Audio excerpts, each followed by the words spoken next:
The Fed is cutting rates. They're just not telling you. You were talking to me about this, like this secret stealth QE.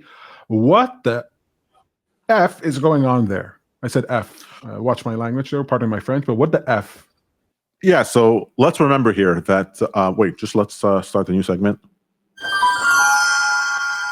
Refreshed. I hear that sound, Peter, and I feel like I have a little like mini orgasm. No, don't say that. Don't say that. Where's that sound from? It's Back to the Future. Oh yes. Yes. Right. Your favorite movie.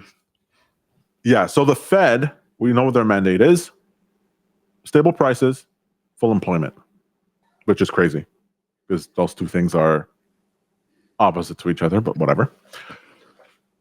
So, but they want to be, they don't want to be political. And so they have to do things in order to seem not political, even though they absolutely are political. Why? Because the president appoints the Fed chairman. I don't know how that's not political. And if the president could nominate himself, he would, as Trump said, and as every other president before wished, but never said out loud. So it's a political entity. So they have to operate in a way that doesn't seem political, which means when they should be raising rates, they might not. And when they should be cutting rates, they might not. And by should, I mean that in quotes, because obviously, I'm sorry, I was about to say that the Fed shouldn't exist because it's a political entity designed in order to cause recessions and cause crashes. But that's not very holy global empire of me. Long live the Fed. Long live the Fed. You got to leave Ron Paul in the past, Tom. You got to leave it's a new era. He's a loser. He lost again and again and again. Just because he won in my heart doesn't mean anything. Right. All right. So the Fed has to keep volatility low. They have to help sell bonds. They have to keep liquidity up. And then there's all kinds of things they can say. All right. So Jerome Powell said recently, if you want to show my screen here, he said something to the effect of, I think that's right. In effect, we went on hold for interest rates when we saw the size of the tariffs where essentially all inflation forecasts for the United States went up materially as a consequence of the tariffs, which means that he's basically saying, but for the tariffs, we would have already cut interest rates. Right. Now, the Fed doesn't just go, well, I guess we can't cut interest rates. They go, well, we have to have the effect of interest rates being cut without cutting them. Right. Right? So we had stuff like the bond auction that was poorly filled. And then the day after, $46 billion came in mysteriously in order to buy bonds in the bond market. Oh my God, I wonder who it could have been. Okay. They do all kinds of things in the background in order to adjust the liquidity requirements in order to cause more liquidity within the markets, allow less volatility, and basically the effects of what lower interest rates are. So, for example, when interest rates are lower, there is more of a propensity for people to borrow, right? Because interest rates are lower, they don't have to pay as much. Well, if they can't lower the interest rates, one thing that the Fed can do is to lower SLR requirements. And this is the supplemental liquidity ratio that happens at banks, where the banks have to keep a certain amount of money on hand, assets on hand, in order to as a relationship to the liabilities that they have in their books. So they can only lend out as much. They might want to. Banks want to lend everything. Banks don't want your money on their books.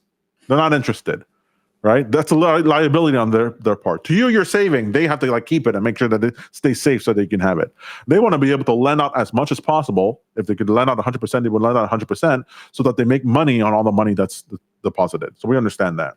Right. But there is a ratio of how much they can lend versus how much assets they have in their books. And if the Fed lowers that requirement, then there's more that they can lend. So it doesn't increase the propensity of somebody to borrow, but it does increase the propensity of the banks to lend out, which is another way of adjusting liquidity and easing the system, which is a type of stealth QE. Then there's all kinds of stuff. They have They can adjust repo rates. They can adjust dollar swaps with foreign entities. There's all kinds of things they can do behind the scenes in order to increase liquidity to the system. And so if Powell is saying that they would be cutting otherwise, well, that means they must be doing something else in order to cause liquidity to go up. And look at the effects of it. How can you get to all-time high NASDAQ, S&P, and Bitcoin when you have 1, 2.5 wars? One might be the beginning of World War III. You have trade war with China. Sorry? It's not going to be any World War III. Russia's not going to join the fight. All that matters is that people worry that there might be. Right. That doesn't seem to match with all-time highs. We have layoffs happening in the thousands and thousands and thousands and thousands and thousands all across the United States for jobs that are not coming back. We have increase in the number of people Googling initial jobless claims, trying to figure out how they can get the benefits from the government. Yet the unemployment rate is still staying low. Even with the immigrants being shipped out of America. Correct.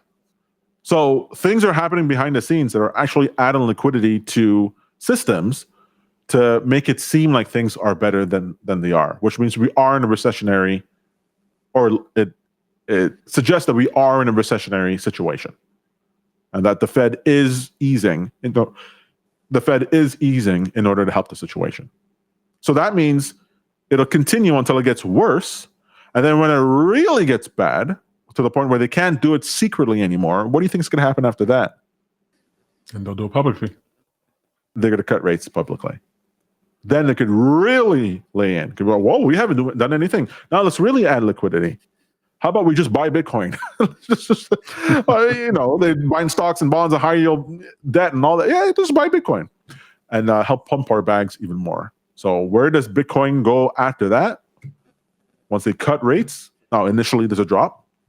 They cut rates because something bad's going to happen. Fine, that's September, October, cut rates. And then after that, pew, pew, pew, pew, pew. More all-time highs, crazy, crazy highs. And then when that happens, the shorts get liquidated.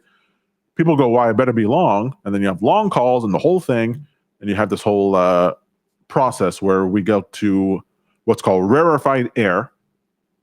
That's the Matrix Revolutions, where, spoilers for Matrix Revolutions, I think it's Matrix Revolutions, Neo and Trinity use their ship to fly out of the cover. They have to go into the air in order to escape the tentacle monsters, and they go up, the gas cuts out, and then they fall afterwards, right? Mm-hmm. But that look, what does she say? What does she looks and she sees a beautiful sun for the first time in her life. In that moment, she is the most in love, the most in life she's ever been. And that's how we're going to feel when Bitcoin is at $250,000, $300,000 or more. And we're going, unbelievable. As the ground cuts out from under us. And I'm going to be like, excuse me, you're going to want to put on a short right now as we head down to the ground. And who will suffer? Everyone! Except us. Except us. Because we'll be there. We'll be there. And that's why it matters. That's why it matters, Peter. It matters that people understand that it's not about being a good person or a bad person. It's about winning. It's about making money. You know what it feels like to me, Peter? It feels like to me like, oh God. It feels like to me like in the older you get and the more you understand about reality or the games that are being played, you eventually get to the point where you figure you just gotta get yours, buddy. You just gotta get yours. You sound like these. I'm a Canadian and I supported Ron Paul for president. You know what that means? It means I have to stand on picket lines and go to airports and hand out flyers. I have to have signs in the freezing cold supporting Ron Paul for president, part of meetup groups and in person and online in order to help get him elected. I know what it's like to care about other people. You know what would have really helped that entire time? You know what would have really, really helped? Yes. Having money. Turns out I could do F all without money.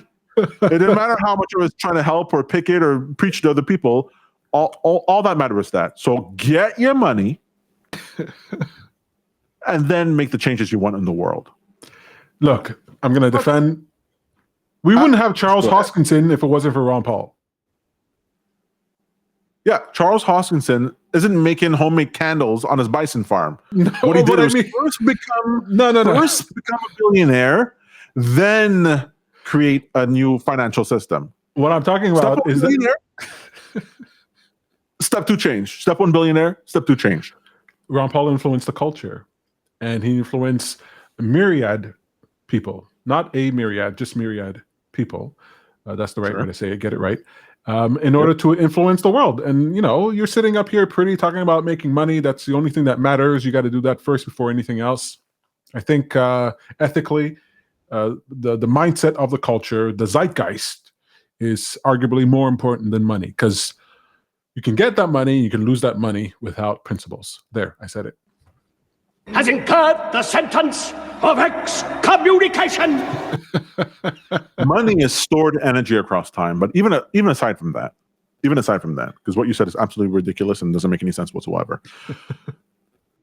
Peter, even if you weren't going to go down the capitalistic route that I go down, if you're just going to go the, you know, dolphins are people to star children, indigo child, and Sedona crystals, you eventually get to the point where you are a reflection of source energy.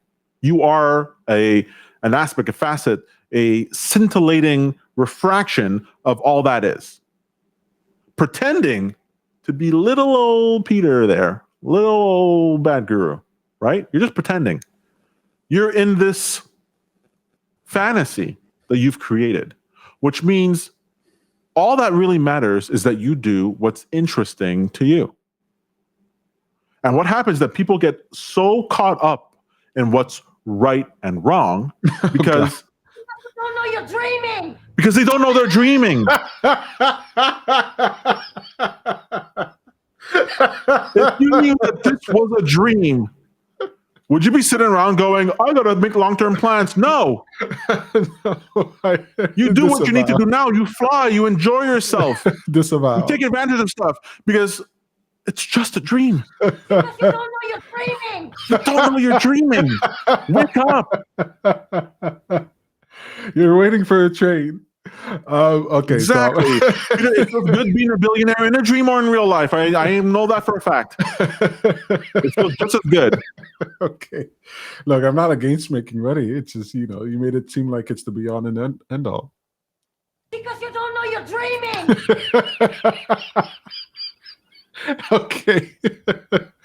All right.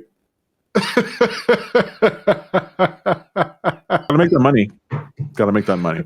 SacredProfit.com. Head over there, sign up. It's free. Every indicator that you see that Tom is using, that he's talked about, they're all available for free. If you need some help understanding a little bit more how to use it and all that stuff, you can contact it. We are going to be doing tutorial series on this channel very soon, so I highly recommend that you like and subscribe. And if you want to get some of those calls, the calls that he's going to be putting out to people, head over to Sacred Profit on X. He's optimized for 50x leverage, so he really only talks about the things, big swings, right? Big swings, and you got to get a perfect entry. But that doesn't mean that that's exactly how you have to trade. These indicators can help you with whatever style that you're in. You've seen it demonstrated here today. If you're watching a clip right now and you didn't watch the whole stream, I highly recommend you go and find that clip. I'm going to be posting it online that explains the indicators, that explains how to use them and the philosophy behind them. It'll be extremely useful for you. SacredProfit.com. Do it now.